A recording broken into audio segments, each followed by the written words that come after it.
Kami dari Universitas Sultan Ageng Tirtayasa. Nama saya Sitia Rahmawati. Nama saya Siti Aminah. Nama saya EN Nur Aini. Assalamualaikum warahmatullahi wabarakatuh. Alhamdulillahilladzi amarona fil jamaah wa nahana 'anit tafarruqi wal 'asabiyah. Assalatu wassalamu ala sayyidina Muhammadin. Allahumma salli wa sallim wa barik alaihi. Allahumma salli wa sallim wa barik alaihi wa ala alihi wa man ittaba'a risalata. Amma ba'd. Dewan Hakim yang arif dan bijaksana, hadirin sebangsa dan setanah air yang kami banggakan. Merah putih indah berkibar, melambangkan kuatnya perjuangan bangsa. Para hadirin, apa kabar? Apakah sehat semuanya? Alhamdulillah. Negara Kesatuan Republik Indonesia merupakan salah satu negara yang terkenal dengan multikulturalisme. 275 juta penduduk Indonesia, terdiri dari banyak suku bangsa, itulah Indonesia. Untuk lebih detailnya, Indonesia memiliki 1.754 pulau, 1.211 bahasa daerah, 300 etnik, 1.340 suku bangsa yang berbeda-beda. Sejak tahun 2000, terdapat 6 agama resmi yang diakui di Indonesia, yaitu agama Islam, Kristen Katolik, Kristen Protestan, Hindu Buddha, dan Konghucu. Dan di tahun 2012 terus terjadi pemekaran daerah, sehingga kini Indonesia memiliki 38 provinsi. Dan di tahun 2023 kini hadirin, Indonesia memiliki 17 partai politik kontestan yang bersaing merebut hati rakyat agar simpati dengan berbagai cara dan teknik. Mungkin dengan cara yang baik-baik, tapi bisa jadi menggunakan trik dan intrik, bahkan tidak mustahil dengan cara-cara pijuk dan licik. Tak peduli, yang penting rakyat tertarik, terutama dari kalangan wong cilik. Oleh karena itu, sehingga tergugah hati kami bertiga untuk menyampaikan sebuah syarahan yang berjudul Merawat Keberagaman dalam Kesatuan NKRI, dengan rujukan penggalan firman Allah dalam Al-Quran Surah Al-Hujurat ayat 13.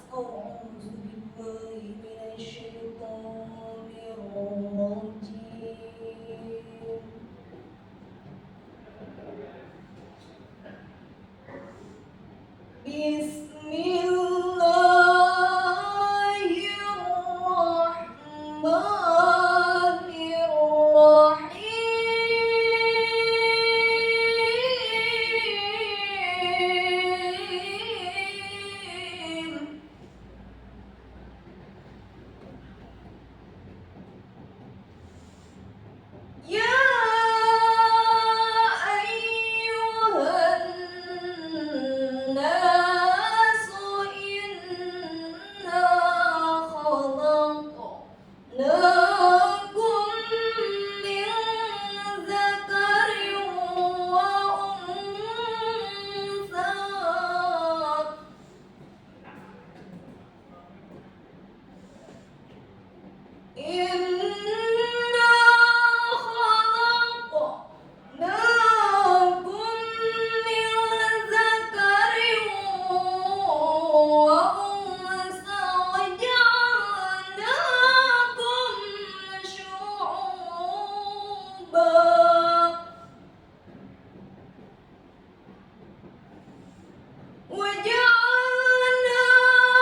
Inna akramakum indallahi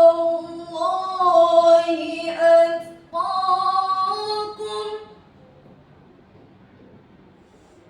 Inna Allaha alimun khabir.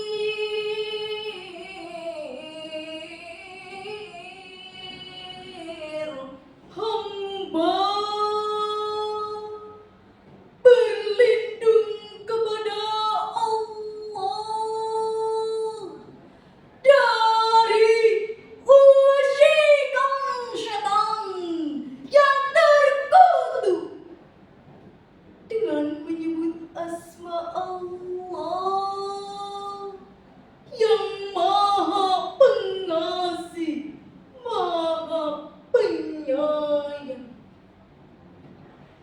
Wahai manusia, sungguh kami telah menciptakan kamu dari seorang laki-laki dan seorang perempuan dan menjadikan kamu berbangsa-bangsa dan bersuku-suku supaya kamu saling kenal mengenal.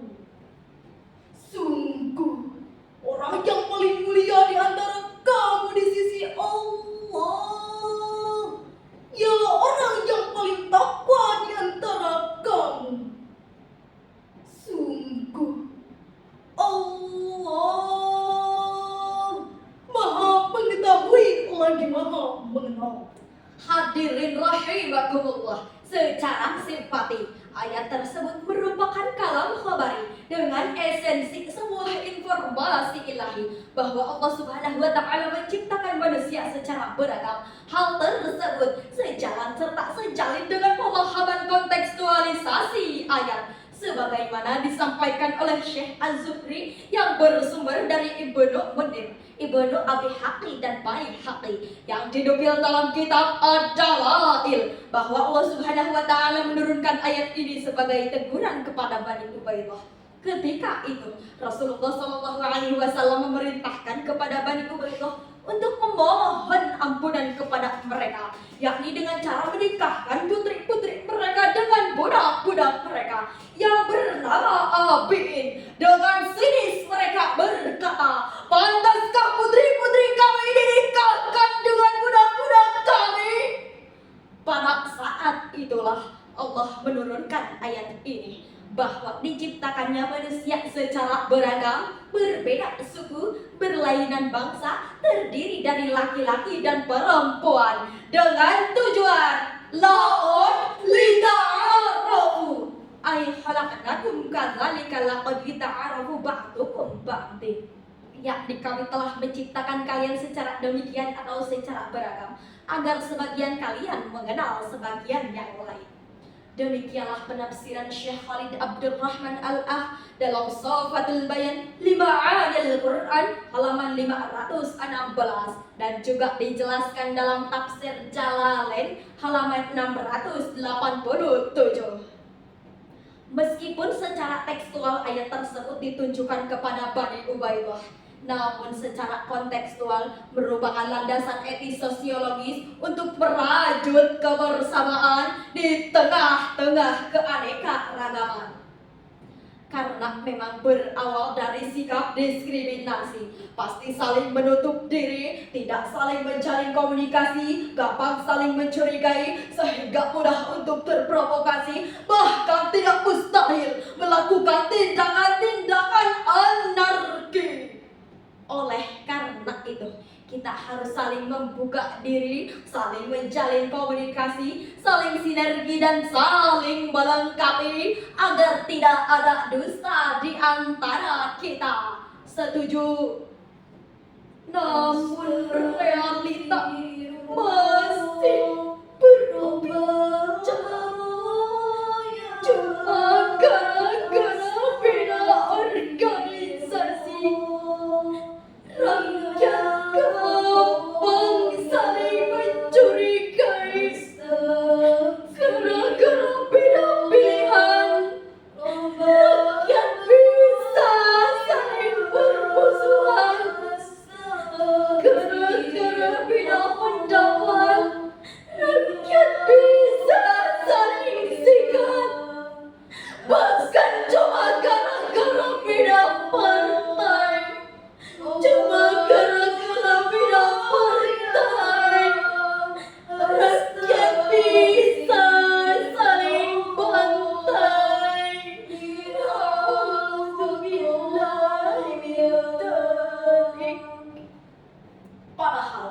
Bukankah Rasulullah Shallallahu Alaihi Wasallam dengan tegas mengingatkan, laisa minna man da'a ala asabiyya, Walaysa minna man qatala ala asabiyya, walaysa minna man mata ala asabiyya. Bukan termasuk umatku orang yang menyeru pada fanatisme golongannya, dan bukan termasuk umatku orang yang berperang karena fanatisme golongannya, dan bukan termasuk umatku orang yang mati karena fanatisme golongannya. Hadis riwayat Abu Daud. Lalu, bagaimanakah solusi dasar menghadapi persoalan tersebut? Sebagai jawabannya, mari kita renungkan penggalan firman Allah dalam Al-Quran surah Ali Imran ayat 103. wa'tasimu bihablillahi jami'an wa la tafarraqu. Shadaqallahul azim. Dan berpegang teguhlah kamu semuanya kepada tali agama Allah, dan janganlah kamu bercerai-berai.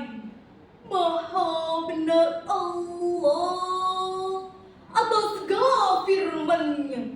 Hadirin rahimakumullah, wa'tasimu bihablillahi jami'a, dan berpegang teguhlah kalian semuanya pada tali agama Allah. Ayat ini menyuruh kita untuk senantiasa memegang tali agama Allah dan melarang kita bercerai-berai. Wala tafarraqu, dan janganlah kalian bercerai-berai. Syekh Ismail Haqqi Al-Barsawi di dalam tafsir Ruhul Bayan jilid 5 halaman 321 menjelaskan bahwa penyebab tafarruq atau perpecahan yakni idza kuntum a'da'a, apabila kamu berselisih. Imam Jalaluddin Al-Mahalli dan Imam Jalaluddin Asyuyuti di dalam tafsir Jalalain jilid 2 halaman 371 menjelaskan bahwa fa innal firqata halaqatun wa li jama'atun najahun. Perpecahan bukanlah suatu permasalahan jika langsung dibentengi dengan persatuan dan kesatuan. Generasi muda harus menjadi pelopor persatuan bangsa, sebagaimana para pemuda satu abad silam yang berhasil mengikrarkan jati dirinya dalam momentum Sumpah Pemuda. Kami putra dan putri Indonesia, Kami putra dan putri Indonesia, Indonesia. Mari para pemuda-pemudi kita bersatu padu dalam mencintai Indonesia, sebagaimana syair berikut. Pemuda-pemudi Islam bangunlah, panggilan jihad rampungkan, wasiat Muhammad peganglah, harta dan jiwa serahkan. Binalah persatuan, sirnakan perpecahan. Binalah persatuan, sirnakan perpecahan. Persatuan kalam Tuhan, persatuan kalam Tuhan. Mari kita sama-sama bertakbir. Allahu Akbar, Allahu Akbar, Allahu Akbar, Allahu Akbar. Berakhirnya syair tadi mengakhiri juga syarahan kami, dan dapat kami simpulkan bahwa perpecahan bukanlah suatu permasalahan jika langsung dibentengi dengan persatuan dan kesatuan. Dan bagi pemuda harapan bangsa, pemudi harapan Ibu Pertiwi, marilah kita bersatu padu dalam mencintai Indonesia. Kami akhiri dengan sebuah pantun. Walaupun banyak pemuda, hanya satu yang di hati. Walaupun kita berbeda, NKRI harga mati. Hidup sendiri tanpa seorang kekasih. Cukup sekian dan terima kasih.